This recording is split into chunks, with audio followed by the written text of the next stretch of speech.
Labels can become your limits. We do not learn helplessness. Helplessness is our default. Hope must be learned. Today on Influence Anyone, I'm joined by Nir Eyal. He is the best-selling author of Hooked, Indistractable, and now Beyond Belief. We decide based on beliefs. Should I marry this person? Should I start this job? Should I make this investment? What do we believe in? Are they helping or hurting us? What should people do? The best place to start is your beliefs aren't truths. They're actually tools. a belief is different from a fact. A fact is true whether you believe in it or not. On the other end is faith. Faith is a conviction that does not require evidence. In between fact and faith is a belief. If you felt like you're not where you should be, this episode will show you how to rewire the belief that's holding you back. The trick is to choose your beliefs. Do you want me to tackle one of your limiting beliefs? Let's do that.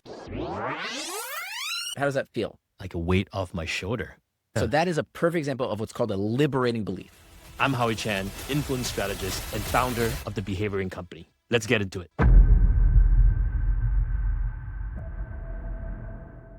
Nir, welcome back. Welcome back. This is our second go around, so I'm really excited to be here with you. Legend has it that you took Gretchen Rubin's 4 tendencies framework test, and you are a rebel. I'm the archetype of a rebel. That's right. That's your tendency, right? I'm curious about that. Like, do you see that tendency as a trait, of you, a fixed trait, or is that a belief, Nir? That is a great question. Gretchen is a good friend of mine, and I'm not sure if I'm going to make an enemy if I go too far into that. So maybe I'll kind of dodge the question here and say that I gotta be political. Howie, you're starting off with a crazy question here. I think that there is a danger with any label. I did a lot of research into this, and what the literature shows is that your labels can become your limits. Yeah. So maybe Gretchen got it right in that she called it a tendency, as opposed to, I think the Myers-Briggs stuff. Oof, that's rough. The anagrams, anagram, I would never know how to pronounce it. Terrible stuff. Because it gives people the impression that is who I am. You can't change who you are. That's who I am. It's like saying, I'm going to change the color of my eyes. But that is not accurate. You can change your tendencies. So I don't know what Gretchen would say about that, but I like the fact that she called it a tendency rather than a personality type. I think anytime that you have a label, your label become your limits. And you say, well, the reason I'm an asshole, it's because I'm an ENTJ or whatever it is, right? So, and I think that's really bad news. And we see this all the time. We see this with all kinds of labels and diagnoses. And there's a very, very strong nocebo effect when we assign these labels to ourselves. So we have to be very careful. They can also be wonderful, right? If you have a positive label, that can also be fantastic because, leading into my book, Beyond Belief, one of the powers of belief, the second power of belief, is the power of anticipation. And it turns out that you do not see reality clearly. You do not feel reality clearly. And so these beliefs have a profound impact on how you see and experience reality because they directly affect perception through the power of anticipation. So if you say to yourself, I'm having a senior moment, guess where you're focusing your attention based on what you anticipate to happen. And so you're more likely to follow through on being forgetful or whatever stereotype you have in your head around what aging means to you. If you say, oh, there's my ADHD again, or I'm not a morning person, or I'm too young, too old, too fat, too thin, whatever, that's what we tend to focus on. And it's very comforting. It's called the Rumpelstiltskin effect. Remember that story when you were a kid, Rumpelstiltskin, where the princess names the troll guy or whatever? That's right. She called out her name. Exactly. As soon as she names him, she's free of the spell. And that is exactly what happens to us. When we can name a struggle we're having, it feels amazing. And sometimes that's great, right? Like if you have a pain in your foot and you figure out, oh, that's plantar fasciitis or a splinter, calling it out could lead to the next solution of healing it. The problem is with a lot of these mental labels, whether it's I'm not a morning person or I'm an ENTJ or I'm a this or I'm a that can also have some serious harmful repercussions. It feels good. It feels very comforting. Oh, this is what I am, like this explains everything about me. And now I don't have to take responsibility for a lot of it because that's the way I am. That's my tendency. Yeah. This whole idea where a person's personality or beliefs don't change. Like in Chinese culture, there's this phrase called 江山易改，本性难移. It means mountains can change, valleys can move, but you as a person, your personality, who you are, will never change. I mean, that in itself makes it very hard for people to get over this whole idea, right? Oh, I'm a night owl, so I can never wake up in the morning. Right? These labels and these beliefs are psychological, but then it keeps you in your sort of comfort zone. Yeah. And as to someone who has been a family member in a Chinese family since I was 18, my wife and I started dating when I was 18. No, she was 18. Sorry, I was 19. I see, and living in Singapore for 6 years, which has about 60% ethnically Chinese population and very culturally similar. Mm-hmm. I can see that. And I don't think it's a good thing. I think it's scientifically not true. Of course, within a range, right? Within a range. But yeah, like I could start talking with a British accent if I so choose. I'm not going to do it because that would be awful at it. But if I so chose, I could talk with a different accent. I could change aspects of my personality. I could, even something as controversial as ADHD. People talk about ADHD as if it's like your eye color. My brain is broken. That's it. And by the way, I have ADHD. And let me tell you, when I took the test, have you taken the test, by the way? No, I have not. No. Okay. Basically, if you want a diagnosis, you can get one. Like I took it honest to goodness. Like I just wanted to see what's involved. And I answered 100% honestly. But the trouble is that it is a series of questions that is asked from a subjective perspective. So one of the questions all the questions are similar to, how often do you experience XYZ, distraction, this, that, the other? Is it never, sometimes, often, all the time, right? Like on a Likert scale. Well, compared to who? Compared to what? I only have my subjective experience. And of course, if I focus on, I'm distracted, guess what? Now, let me be very clear. We're totally going on a weird tangent here, but I have to, let's go for it. I think severe ADHD does exist. I have met people who have debilitating ADHD. It's real. I hate to say this, folks. There are a lot of us out there who don't have anything wrong with us. We like to think we have, oh, this is why, when really we just haven't developed that skill set. Because how do I know this? If I enter you into a situation where you take an ADHD analysis and you take that test and you say, okay, I do have ADHD. And then you learn a bunch of techniques and you convince yourself through trial and error that, you know what, I don't get distracted that often. Maybe you change careers and now you're doing something that you love and you're not distracted. You're totally focused and you're really, and by the way, that is a trait of a lot of people who struggle with this, is that they're really distracted on one thing and bored when they do one thing, and then they do something else and they're hyper-focused.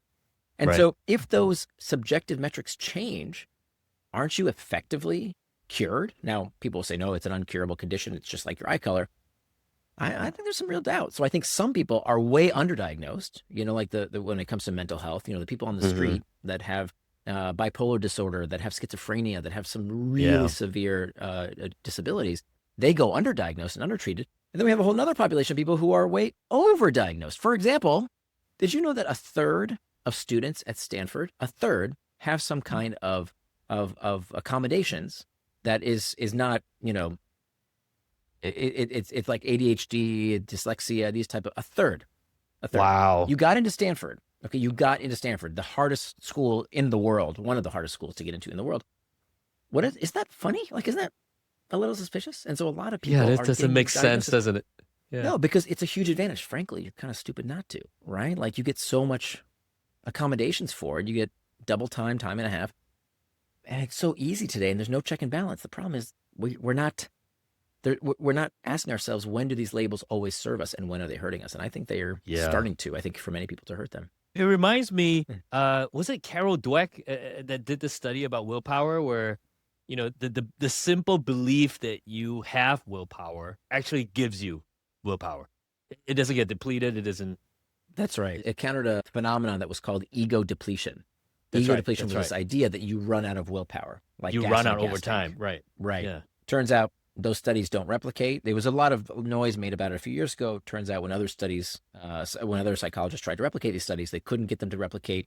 And so that threw some doubt in it. And what Carol Dweck did was she showed that the only people who run out of willpower, right, the only people who get bent like battery charged on a phone, are people who believe that willpower is a limited resource. If you believe you are running out, you will. You will run out. Yeah, it's so crazy. So I think one of the key tenets of your book, the big like mind flip, was this idea of belief as a tool.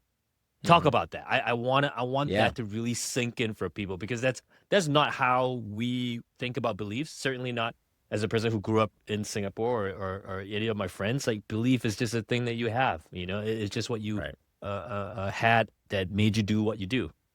Right. So I think we need to set some terminology straight. A belief is different from a fact.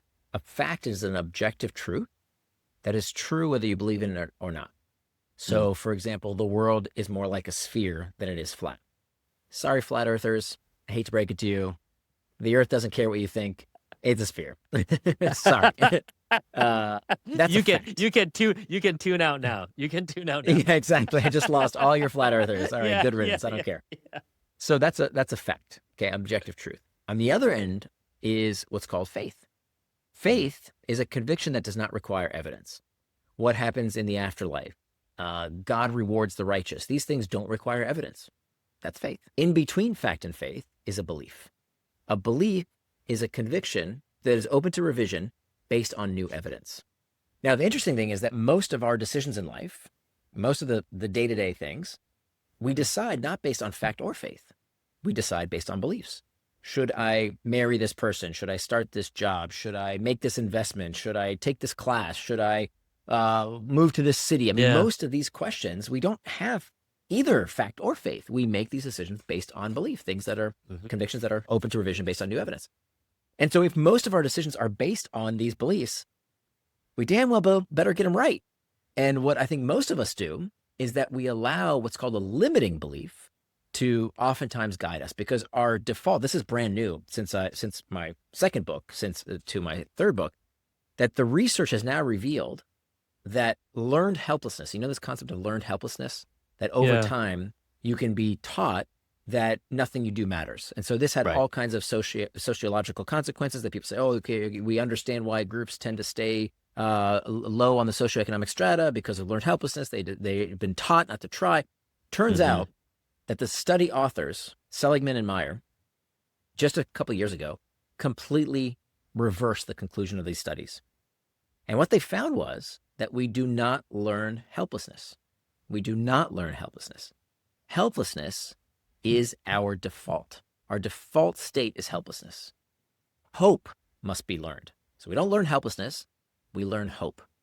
And if you don't constantly reinforce what they call the hope circuit, that you constantly need to tell yourself, okay, I choose to believe that there is a better way. I choose to believe in optimism. I choose to believe in my own agency. I choose my beliefs, my liberating beliefs rather than my limiting beliefs. If you don't actively do that, you will constantly slip into all these limiting beliefs. It's too late. I don't have time. I'm too this, that, or the other. We constantly will slip into these things if we don't actively fight against them. Wow, that's powerful. I mean, with parents out there, I'm thinking about my kids. Like, wow, that's a big realization. If I don't continue to positively help them reinforce hope, the helplessness is a default mode. Wow. Helplessness is the default. That's exactly right. And this is brand new. Most people, I didn't know this until I dug into the research. But yeah, this is something that we have to actively teach ourselves and of course our children. And I think it has some real profound consequences for society that we don't talk about. And I can feel it. We can, I think the world is a lot more pessimistic place than it was when I was growing up, at least in the United States. So that's to me what it feels like. And pessimism and doomerism is particularly dangerous because doomerism means that you have a perspective that things are inevitably going to get worse. It's dangerous for two reasons. Not only is it wrong, we can't always do something about it. We can always make things better. So it's wrong for that reason. It's double dangerous because if you believe in it, it becomes true. Yeah. Yeah. It's a self-fulfilling prophecy, isn't it? Exactly. Yeah. Because if you don't think things are going to get better, you don't build your home on quicksand. You don't have children. You don't start businesses. You don't invest in your future because what's the point? Everything's going to tumble anyway. So it's double dangerous. It's wrong and inevitable if you believe in it. So I feel like there has to be some kind of an audit that we should do about our beliefs, right? What do we believe in? Are they helping or hurting us? Take us through that. What should people do? So I think the best place to start is to look at the things in your life that don't seem to improve for whatever reason. That if it's that New Year's resolution that you've had for year after year, whether it's, I've been wanting to write that book that doesn't get done. I've been wanting to start that business. I've been wanting to start the podcast, that relationship that continues to annoy me and somehow I can't get over fixing it. That's where we look. We look for those areas of our life where we feel stuck, right? Where we keep going back to a sense of hopelessness. So that's where we start. We look for those areas of our life. And if we scratch below the surface, we will always find that underneath is some kind of limiting belief. And then what we do, there's all kinds of techniques. Then there are techniques to actually unpack those limiting beliefs and do something about them. But I think the most important first step is to realize that limiting beliefs are like your face. We carry our face around with us all day long, but you can't look at your face, right? Not the way you could look at your hand or your foot. You can't see your face unless, of course, you go to a mirror. And so what this book does, what I think the research will show us, is that when we take out a mirror and look at our face, we can for the first time see our limiting beliefs. You can't see your own limiting beliefs. And what's interesting, why they're hidden to you, is that you can likely see everyone else's limiting beliefs. Think about your closest family members, your best friends. I bet you can name at least one limiting belief that every single person you know has. But you can't see your own limiting beliefs, right? Because to you, your limiting beliefs feel like facts. Like that's just the way it is. It's just your belief. Exactly. So it's only when you unpack them that you even know you have these hidden limiting beliefs. So what's the trick to holding up this mirror? The trick is to choose your beliefs. That's really the big takeaway, the aha that I had, that beliefs are tools, not truths. That's the summary in one sentence. Beliefs are tools, not truths. There's all kinds of things you can believe in that once you free yourself from the restriction of things having to be facts and rather say, hey, this is just a belief. I don't have to think of this as something that's true, but it's useful, so I'm going to do it. So, and then this goes on and on and on, right? The research is super interesting. For example, placebos.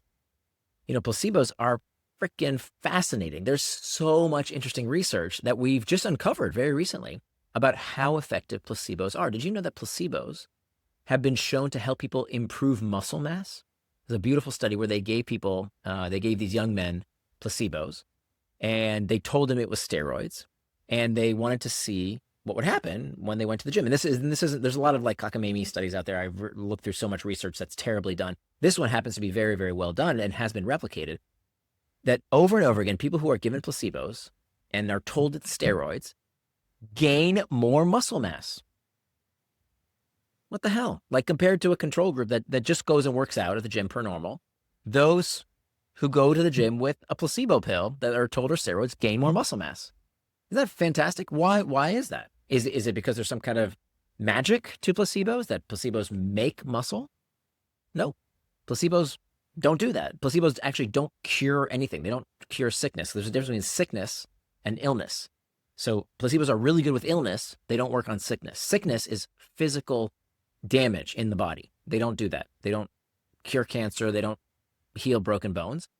What placebos are really good at is changing the symptoms of illness. Illness happens in the brain, sickness happens in the body. They're really good at that. And so what these placebos did that helped these men tack on more muscle mass was that when these men believed that they were on a steroid, they behaved differently in the gym. They cranked out one more rep. They had a little bit more weight. Placebos are amazing. And a lot of things that I used to make fun of and I didn't believe in as woo-woo, I now understand. So for example, my wife's family is Chinese and I never understood traditional Chinese medicine. I thought it was, there's no studies, there's no good science about this. Like, there's no double-blind control studies. And now I've really softened up on that. Because if it's not dangerous, right? If you're not going to really harm yourself with some kind of poison or some, and if it's not crazy expensive, even if it is only the placebo effect is crazy powerful. Right. So it works. There's nothing wrong with it. There's results. There's results. It gets results. At the end of the day, who cares? Unless, of course, the Chinese medicine is something that irks you and grosses you out, which, as a Chinese person, there are things that they're like, oh, go eat this. I'm like, no, dude, I'm not going to do that. I'm just not going to do. Interesting you should say that. There's a reason behind that. So it turns out the more bitter, the more gross, the more suffering you have to endure, the more effective of a placebo it is. Also expensive. It turns out the more you pay for it, the better the placebo effect. That we know that the placebos have different colors. So if you have anxiety, a pill that is blue will be more effective. But if you need more energy, a placebo that is red will be more effective. So there's all these cues based on the power of the mind, based on the power of anticipation, that actually make placebos more effective based on your prior beliefs. So if you think, oh, this tastes terrible, it must work, it will. Well, isn't it just how, like Red Bull, right? As a brand, Red Bull. That's how they did it in the first place. It tastes like piss. I think one of the early sort of taste tests was like, I would rather drink piss than drink this. Yeah. But because of that, people believe in its power. And who knows? There has to be some placebo effect baked into that product as well. Yeah. Let's go even more ridiculous than Red Bull. There's this drink, Liquid Death. You know this drink, Liquid Death? Of course. It's water. It's water. Water in a can, dude. Water in a can. That's all it is. Water. It doesn't claim to do anything. It's just water. And they are killing it. And I talk about it in the book. Yeah, why they're doing so well. And who knows if they're going to do well forever, right? A company's not a product. But it's a wonderful example of this anticipation loop, that when you believe something about a product, you feel it differently. And then because you anticipate it that it will react differently, you feel it differently, and then you confirm it to others. And this cycle happens again and again with all kinds of products. In fact, the role of advertising, most people completely misunderstand the role of advertising. Mm-hmm. Advertising is not about telling people about your product so they buy it. That's one small function, right? And maybe the local dry cleaner or local restaurant, yeah, sure. Like, here's my new business, come check it out. But when you think about big brands, why does Coca-Cola need to tell everybody that Coca-Cola exists? We all know it exists. Why do they keep advertising? Again, you must see hundreds of thousands, if not millions, of the Coke logo again and again and again. What is it?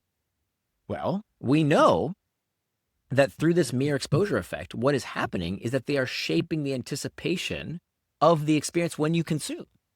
So that when you actually do drink Coke or Liquid Death or whatever you're drinking that's been advertised a bajillion times, the experience itself is different.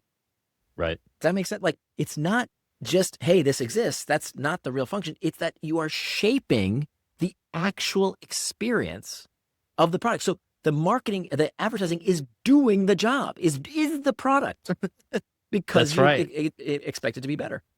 Yeah, exactly. It is inserting these beliefs in your head so that you expect that experience, and then you actually experience it, which reinforces that loop. So I feel like the first belief that we need to crack is this idea that beliefs, again, we talked about, is a tool that you choose. Mm-hmm. It's not something you're simply born with and you're stuck with.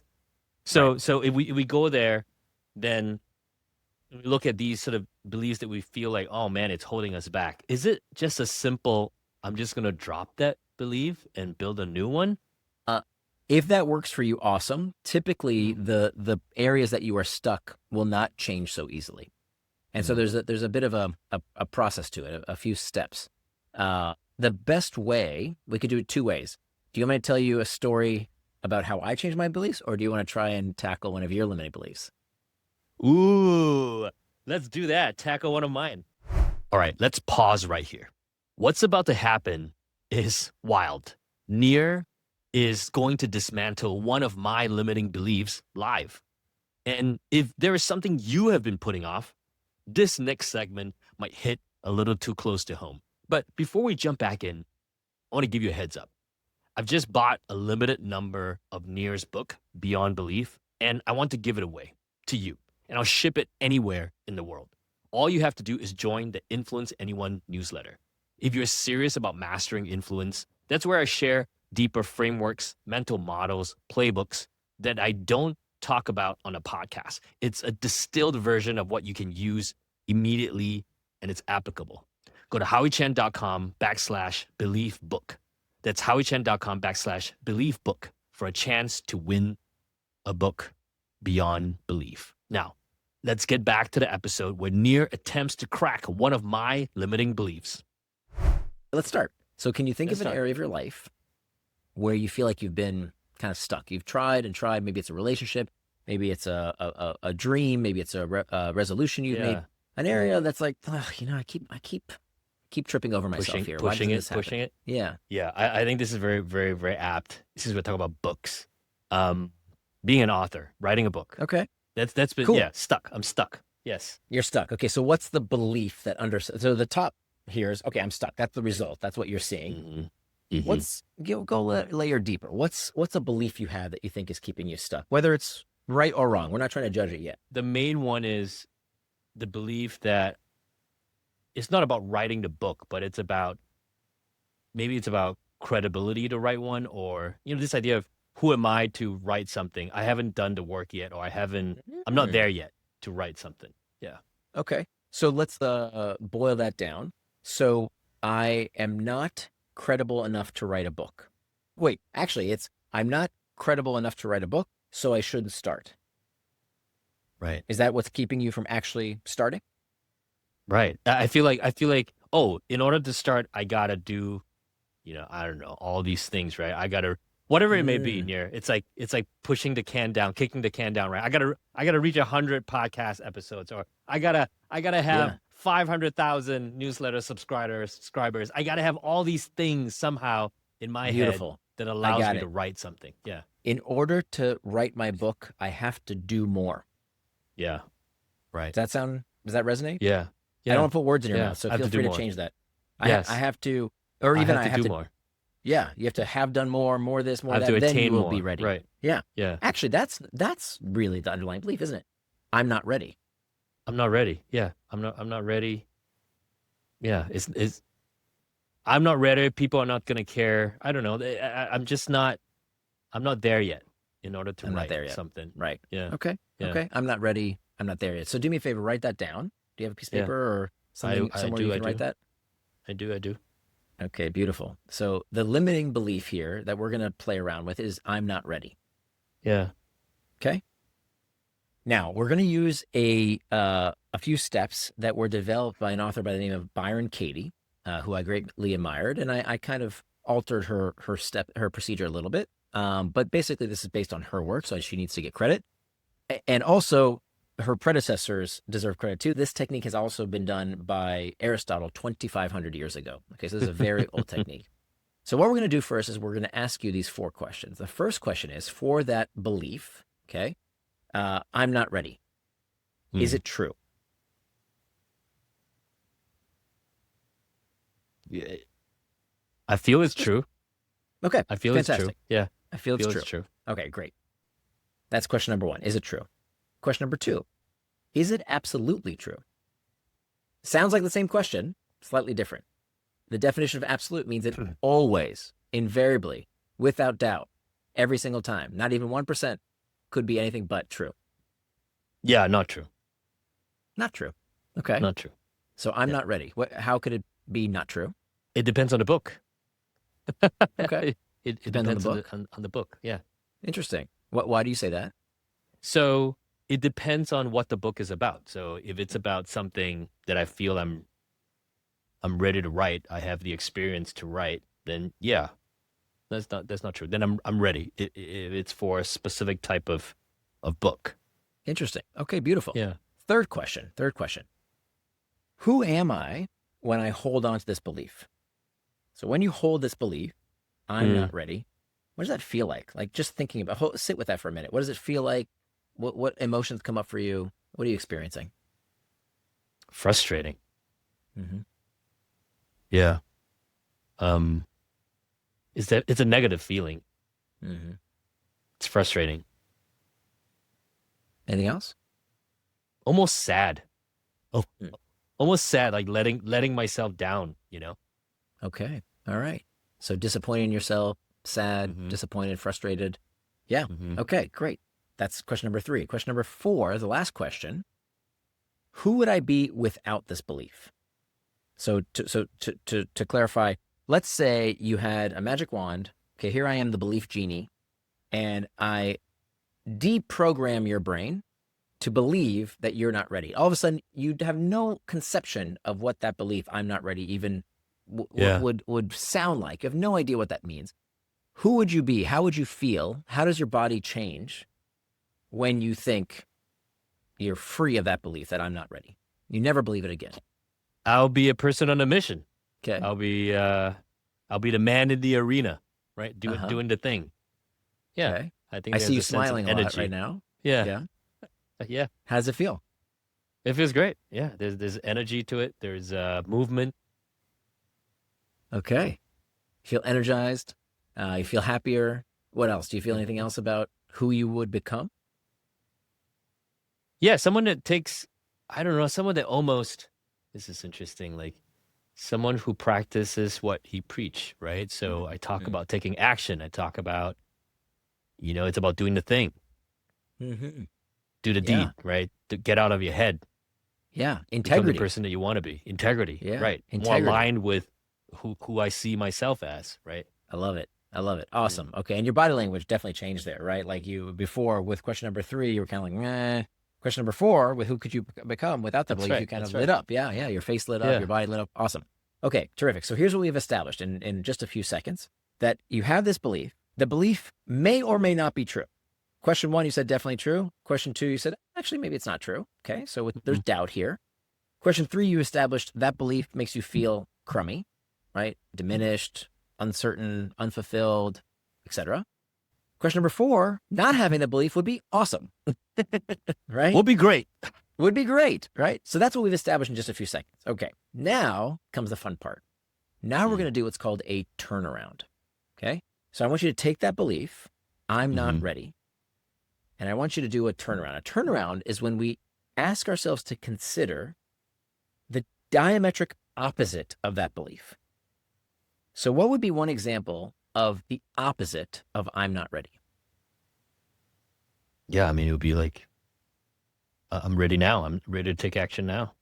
Okay, I'm ready. Can you think of a couple ways that that could be true? In terms of taking action to start writing? Yeah. How could that be true? That I am ready. Well, I'm already writing. Okay. I'm already the writing. book? I'm writing my newsletters. I'm writing posts. I'm already writing today. Amazing. Amazing. Okay, so this is a brand new perspective. You have now realized that you are writing, and what you thought was writing a book, 'cause that's where you started, was okay, now Howie's going to sit down, chapter 1. Whereas actually what you're doing today, which by the way is the way I wrote all my books, is blog posts and discussions and thoughts and scraps of paper and tweets. And then after 6 months, I put it all together. And then I did it again and again and again.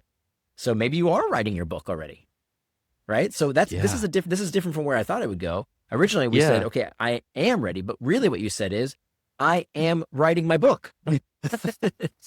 So you switch your belief from I'm not ready to write my book to I am writing my book. Yeah, I'm already. Yeah, that's crazy. Yeah, I'm already writing it now. Yeah, then it's about putting it together. It's about the shaping, not the writing. Amazing. Okay, great. In like just a couple of minutes, we have a new liberating belief. How do you feel right now when you have that new belief? How does that feel? Like a weight off my shoulder. Amazing. Oh, I love it. Yeah. So that is a perfect example of what's called a liberating belief. Now that that weight is off your shoulder, you feel more motivated. You feel more energized, as opposed to, I'm not ready to write my book. How motivated would you be to write your book? Not very, right? That's a limiting belief. It saps motivation. A liberating belief gives you motivation. Okay, let's do another one. Give me another way that we could do a turnaround. The exact opposite of I'm not ready to write my book. What's the opposite of that? Yeah, I'm ready to write a book now. I'm ready to write a book tomorrow. Okay. How could that be true? Give me a couple ways that could be true. How can I enact that, Nir? No, just how could that statement also be true? So for example, you said, I am writing my book right now. Look, in fact, here's some evidence that makes that true. Look at all this stuff I could actually turn into a book. Okay. Now let's do it for, I am ready to write my book right now. How can I make that true? What could be some evidence that you could look for that actually could prove that's true as well? I heard one earlier where you said I could write, that could be true if I wrote about something specific. Right. Yeah, if I wrote about all my experiences of building brands in the medical device industry, that could be true. Yeah, absolutely. Okay, cool. So if Mm. there was a certain type of book, you would absolutely be ready to write it right away. You'd be credible Mm-hmm. enough. You'd have enough experience, enough material. Maybe it's just a matter of what the book is about. So that's another Mm-hmm. new liberating belief. Can you Right. think of any more how we could turn around, I'm not ready to write my book? How can we turn around? How can we explore the opposite? Thinking about an outline or thinking about some principles. Okay, so it sounds like another turnaround is I don't have to be ready to write my book. Mm. Maybe that's another potential exploration of I don't have Right. to be ready to write my book. I can power Yeah. through it. And through the process of writing, I will become credible. If you Right. spend a year or two on a subject that not many people think about, guess what? You are going to be the world expert just from the Yeah. fact that you're spending time with it. So maybe the fourth liberating belief might be, guess what? I don't have to be ready to write my book. That's a turnaround, right? That's another Yeah. opposite. Yeah. It's Okay, almost like so I'm ready when I've written the book. hey, It's almost like you, right? I'm ready when the book is done. So that's you have to write to get ready. right. Yeah. So okay, so what do we do here? Okay, do we know for a fact that any of these beliefs are true? No, none of them are objective facts. They're just beliefs. But the Mm-hmm. power is that with that first belief of I'm not ready to write my book, the only way to satisfy you is to do nothing. Because in order to prove that is true, you just have to sit there as passive. See, I'm still not ready. I'm still not ready. I'm still not ready. You see, it's true. It's true. It's true. It's true. So it becomes a Yeah. self-limiting, self-fulfilling prophecy. Yeah. Or it There's only becomes this thing where I'm chasing this other thing near. So when I say I'm not ready, it's all right. All right, I'm gonna chase this whole other thing, which is, let's say, getting newsletter subscribers or whatever it is, like all these other things that I believe I need to achieve. And until then, I'm not ready. So I spend all my time doing that and to not avoid. actually doing, yeah, to avoid it. And then, and every time I do that, I'm like, why am I not writing this thing? Why am I Yeah. not doing this thing that I want to do? Do you understand why you do that? Because you Yeah. want it to be true so bad that I'm not ready to write the book. You want it to be true. So you do all that other stuff to make it true. Right. It's so crazy. But I when mean, you it release, is so crazy. right? By the way, Yeah. we are cut from the same cloth, right? We Yeah. all do this. We all do this. Okay. But now that you have that portfolio of perspectives and you can write it down and say, wait a minute, Mm, this belief that I had, this is not serving me. This is not helpful. Okay. yeah. It doesn't matter if it's true, right? Because when you try and prove it's true, you're going to prove and make it true by avoiding it and doing everything else. So That's right. release the idea that it has to be true. Ask yourself what's useful. What is helping you versus what is hurting you? That's the breakthrough. And then if you say to yourself, look, I'm just going to believe this more helpful belief because I feel amazing when I do. Mm-hmm. And you know what? I write more when I do. And I show my brain evidence that that is becoming true. Just like how you're going to find all these distractions to prove that first belief true. If you're going to find evidence to say, I am writing my book right now, the first liberating belief that you came up with, that you felt you lit up and you felt amazing Yeah. when you said that, Yeah. you said, actually, I am writing my book right now. These tweets and this blog post and this interview, this is all stuff for the book. That's what I'm doing right now. Right. Feel amazing. You feel super motivated. And you're going to prove that true as well. And that's so crazy because all these things are just happening in our heads. That's right. And what else do Nothing we has have? changed in the external world, No, right? Nothing has changed in the external world. And we experience reality through the stories and the beliefs that we tell ourselves. And that's it. And literally things can change because you've sort of chosen the beliefs that made you feel better. bro, you've given me goosebumps because that revelation that you just had, that's unplugging from the matrix. Because Yeah. you literally live inside a simulation. All of us do. Yeah. It's not, Yeah. like in the movie, you live in a simulation of your own brain, right? You think you're a person in the world? No, you're a 3 pounds of fat inside a dark little cave that we call your skull. And so Mhm. your brain is taking in information. In fact, your brain is taking in 11 million bits of information per second. 11 million bits. That's the equivalent of reading War and Peace every second twice. That's how much information your brain is taking in. But your brain can't process that much information consciously. Your conscious attention is only 50 bits of information, 50 compared to 11 million. That's 0.000045% of the information that you're receiving are you actually aware of at all. So what that means is your brain, because it can't process all the information, it has to filter. And it does this through what we call the keyhole of attention, this tiny, tiny little filter of attention, which is completely filtered based on your beliefs.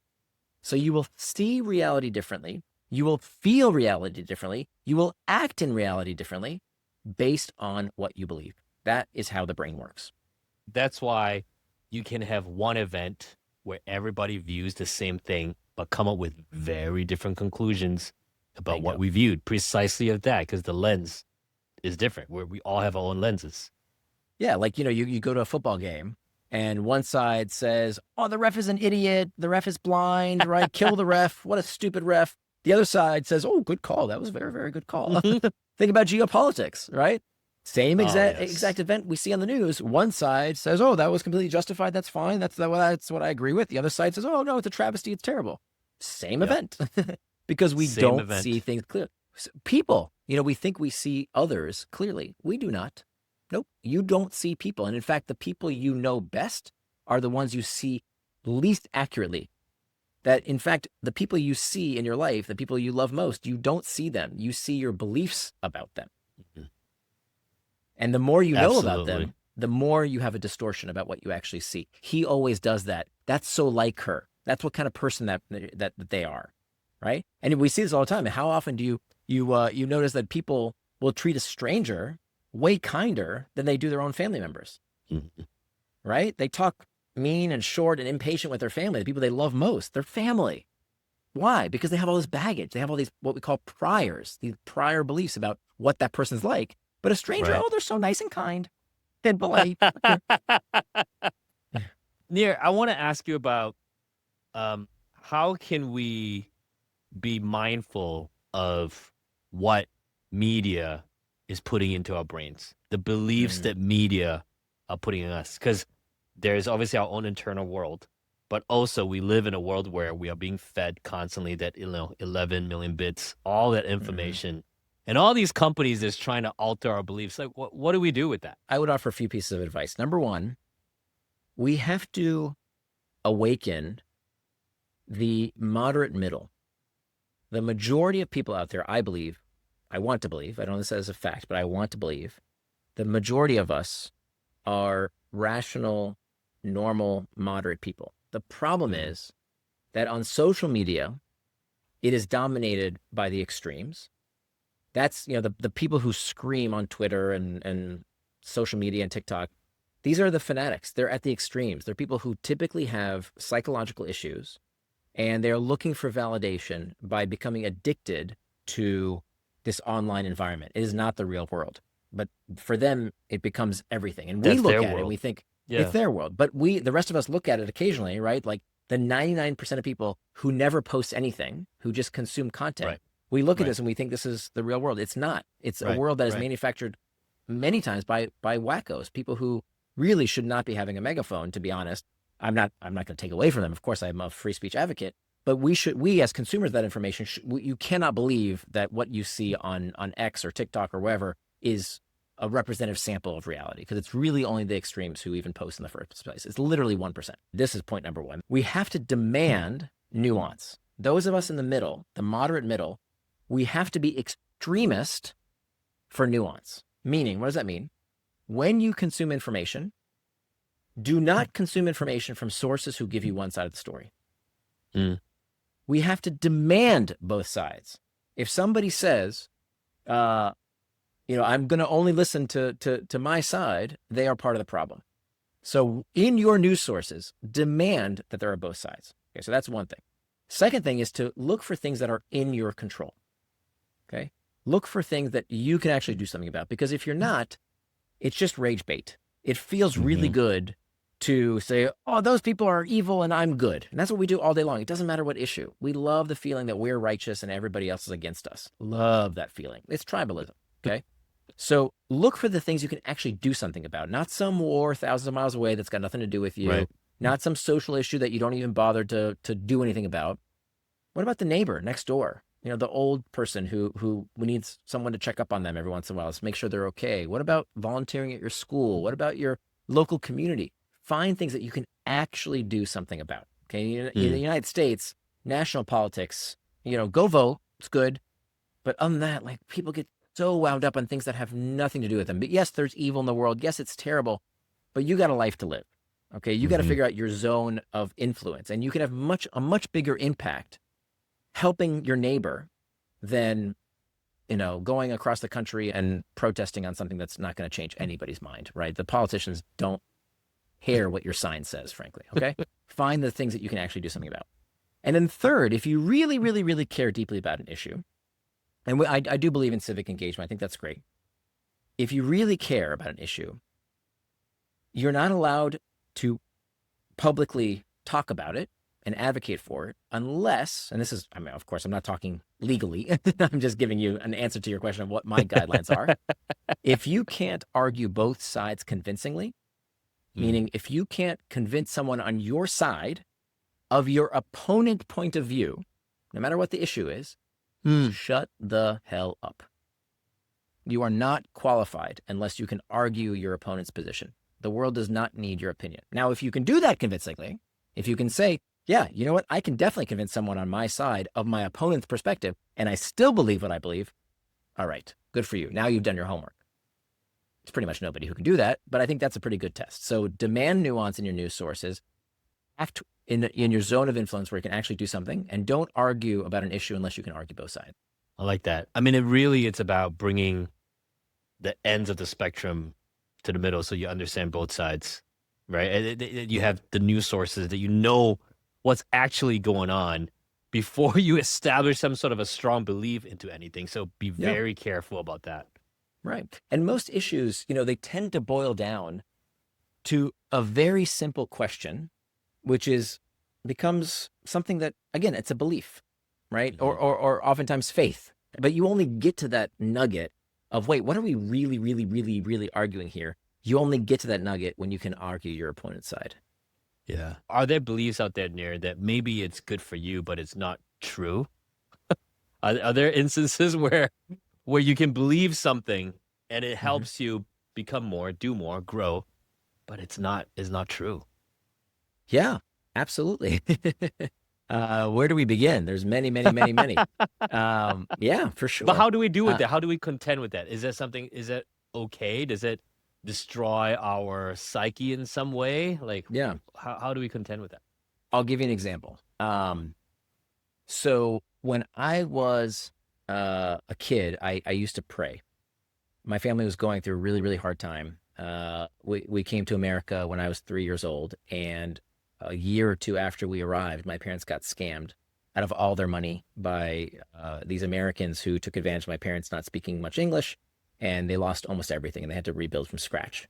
And we almost lost our home, and we almost had to leave America, but thankfully they plowed through. So I remember praying when my family was going through a lot of trouble. My parents used to scream at each other. I can still remember what that sounds like in my head. And then as I grew up, I stopped praying because I didn't have faith. I thought, okay, I'm very scientifically minded. I think science is great.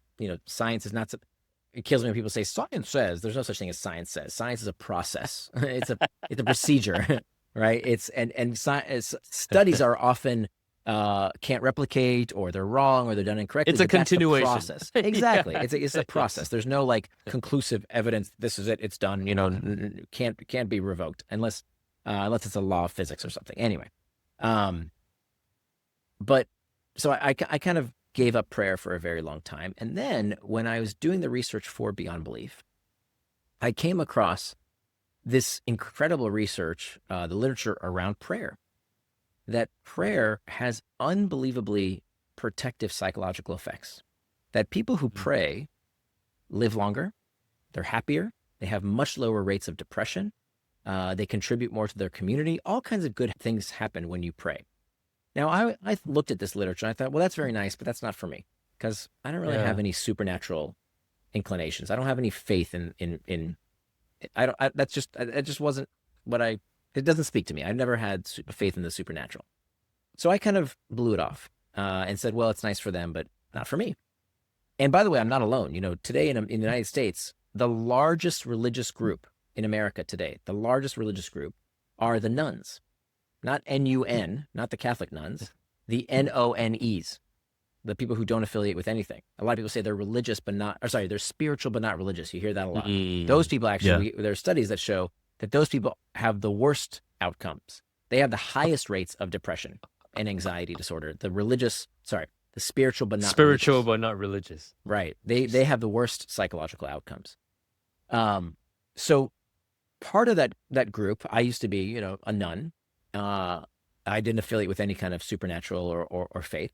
But then I came across this amazing study that showed that you can have the benefits of prayer even without faith. And that didn't make sense to me. I had to dig deeper. And here's what I learned. In this study, they had 3 groups of people. And they did this standard test. It's a pain tolerance test where they bring people in and they tell them to put their hands in super cold water. Okay, that water that's just above the freezing point. And they measure what's happening on their face, right? Are they grimacing? Oh, it's painful. I don't like it. And then finally, how long it takes them to take their hand out of the very cold water. So it's a pain tolerance test. And of these 3 groups, one group, there was no intervention. That was the control group. One group prayed with faith. So they came with some kind of religious conviction, some kind of faith tradition, Catholicism, Buddhism, Protestantism, Judaism, something. Then a third group were people who didn't affiliate with any religious community, but they taught these people how to pray. They taught them how to pray. And they said, in substitution for God, if you don't want to say God, that's fine. Substitute a meaningful word. Mother Nature, sum of all forces, the power of the universe, whatever you want, something that's meaningful to you if you don't feel comfortable saying God. And what was amazing was that the prayer group, as you would expect, had a much higher pain tolerance. That prayer had a protective effect on their ability to tolerate pain and suffering. That's amazing. But even the group that learned how to pray without having a particular religious faith also had higher pain tolerance, almost equivalent to the group that prayed with faith. That's amazing to me. And so what I did in Singapore was that I went to talk to 5 religious leaders. It sounds like a setup of a joke. I talked to a priest, a rabbi, a monk, an imam, and a swami. And I in a bar, right? You talked to them in a bar. We all met up in a bar. No, I went to them. And I asked them the same question. How do you pray when you have uncertainties about God? Can you pray even if you're uncertain about God? And what I learned from them, I took lessons that anyone can use, that if you pray with faith, awesome. You're protecting yourself from all kinds of psychological maladies. But even if you don't find an affiliation with some kind of supernatural power, turns out that you can learn from each of these traditions and build your own prayer practice that can be very beneficial. So today, that's something I've changed. I used to think that it has to be, I'm not going to pray unless I can prove that everything in the Bible is true, because if I don't know it's absolutely a fact, then who am I praying to? No, I've relaxed that condition because it's so beneficial. It's really improved my life. It helps me stay grounded. It helps me stay thankful. It helps me solve problems. So now I pray, and I don't ask myself if anybody's listening. Wow, that's amazing. That's amazing. Now, my question is, did you convince your wife and your daughter to pray too? My daughter, it's too, no, I wouldn't try. First of all, I don't convince anybody of anything. I've never found that to be useful. But in fact, I learned it from my wife, that my wife grew up Buddhist. And it's interesting, in many Eastern cultures, like for example, in Japan, it's the exact opposite of what we have in America. In America, you find a lot of people who are spiritual but not religious. In Japan, it's the exact opposite. You find a lot of people who are religious but not spiritual. So they are doing it right because they still go to temple, they still go to the Shinto shrines.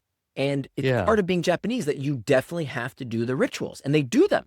But when you actually ask them, do you really think that there's a spirit here? Do you believe in the animism? Do you believe that no, they don't really believe in the supernatural stuff, but they absolutely do the rituals, and they reap the psychological benefits. That's so interesting. Wow. That's really cool. So if it helps you in any way, shape, or form, use it as a tool. I mean, that's really your message. Like, don't worry about all these other things. If it works, use it. Use it as a tool. Yes, but remember the definition of belief is that it is open to revision based on new evidence. Absolutely. So, Yeah. right. So If anything you don't, changes, right. change with it.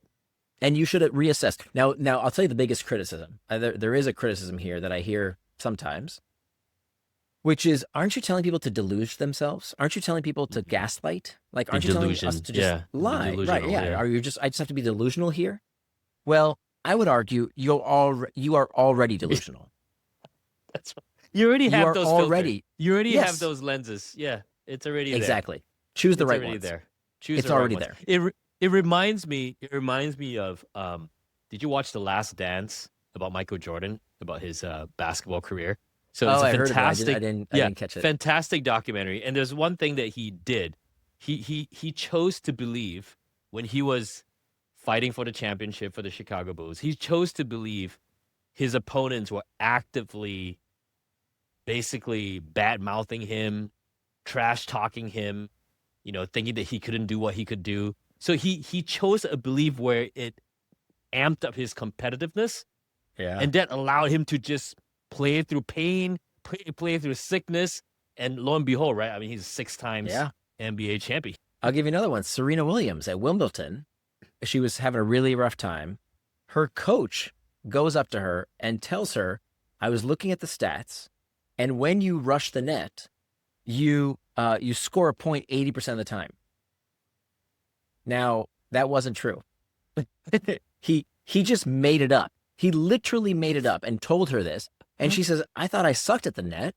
And he says, well, you can't lie with the stats. The stats show 80% of the time, you do a great job when you rush the net. And guess what?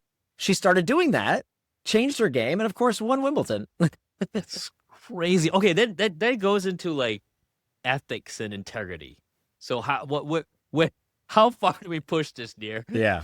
Yeah. What do we Open do to with revision based on new evidence. Yeah. So the power of it is that the lie, this was her coach's words, the lie became the truth. So at first the evidence wasn't there. But she kept doing it, and it became right, and It she became actually made true. that stat. Oh my god, this is so crazy. Crazy, It's right? absolutely crazy. Yeah. And we see this again Yeah. and again, right? When we think Yeah. about, people who have a tremendous amount of agency. When you think about Steve Jobs, Yeah. okay? When you think about Donald Trump, I'm not talking politics, who you like, who you don't like. These two people have what Walter Isaacson called a reality distortion field. That's right. They saw things that everybody else says is crazy. Yeah, Donald Trump's going to win the election. Come on, you're nuts, right? The first time you heard that, Steve Jobs, right? Like, I'm going to do this thing. It's going to happen. People around him would say, impossible, can't happen, will never be. Yeah. But he believed. And look, most of the time he failed. It's amazing. When you look at the number, if you count up the number of times that successful people fail way more than unsuccessful people. That's not what we think. We think unsuccessful people, they're losers, they fail a lot. No, it's because they don't fail enough, because they don't try, right? It's the persistent people who win, and persistent people fail a bunch. But hey, every once in a while, if you keep trying, if you're persistent, great things happen. Yeah. What a message. Nir, I mean, I think this is game changing. The research that you've done, the book that's out, it's absolutely game changing for people. I mean, look, we went through this process, a short process, by the way, in a few minutes, and I was able to kind of turn around, something that was holding me back. So, there's no surprise if you read this book that something's great going to happen for you, because you chose a belief that's going to work for you. Yes, absolutely. I appreciate you saying that. It was a pleasure talking with you through this, and I can't wait to read your book. Thanks, man. One last thing for you. If you were to put a sticky note on everyone's desk to remind them of what we talked about, what would that sticky note say? You can do way more than you think. Nir, thank you so much again. Thank you for all the work that you put in. And I can't wait for anybody and everybody to read this. Thank you so much, Howie. Great to see you. All right. If today's episode hit a nerve, if the idea that beliefs are tools, not truths, you need to watch the first time that Nir came onto the show. In that episode, we dove into how to master internal triggers, how to stop negotiating with distraction, and why discomfort is actually the gateway to becoming world-class. So if today is about rewriting your beliefs, that episode is about reclaiming your attention. And here's the truth. If you can't change your beliefs, you can't control your focus. So click right here and watch that episode. That's the next lever in your influence toolkit. I'll see you there.